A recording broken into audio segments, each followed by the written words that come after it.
Oh, fuck! The ANTPY-2 THAAD radar is the heart of the system. Without them, the radars are blind and useless. A single radar costs $500 million.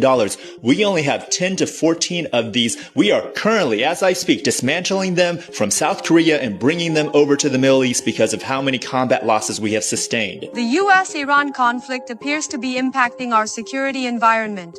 Reports from U.S. media suggest some THAAD units deployed in South Korea are being moved to the Middle East amid discussions of redeploying U.S. forces. Here's a 2008 story about how KBR was involved in human trafficking. So KBR was a huge contractor in Iraq. They got about $40 billion worth of contracts, and they're a subsidiary of Halliburton. And Vice President Dick Cheney was the president and CEO of Halliburton from 1995 to 2000, and then he became vice president under Bush. In August 2008, family members of 12 men killed in Iraq and a surviving worker filed a lawsuit in U.S. federal court against KBR and their Jordanian subcontractor. It's so evil. 13 men were initially recruited in Nepal to work in hotels and restaurants in Amman, Jordan. When these men arrived in Jordan, their passports were seized and they were trafficked into Iraq to work at a U.S. military facility. 12 of the men were killed by insurgents en route to the worksite in Iraq. The 13th man, who traveled separately,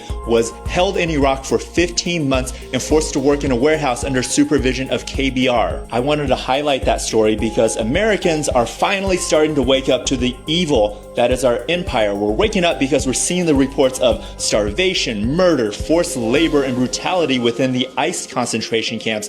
Those are shocking, but it's not new. Slavery, forced labor, human trafficking has always existed and will continue to exist as long as capitalism exists, because under capitalism, individuals and organizations are incentivized to reduce their labor costs by any means necessary. ICE is now set to spend $38 billion to turn warehouses into detention facilities, and their budget for 2026 is $77 billion, 10 times the entire military budget of Iran. The Wharton School of Business estimated in July of 2025 that Trump's mass deportation program will cost $70,236 per deportee. In January, I wrote about how Trump donor Nathan Albert, who regularly attends Mar-a-Lago events wearing American flag suits, is the primary beneficiary of the $1.24 billion Fort Bliss, Texas mega detention facility.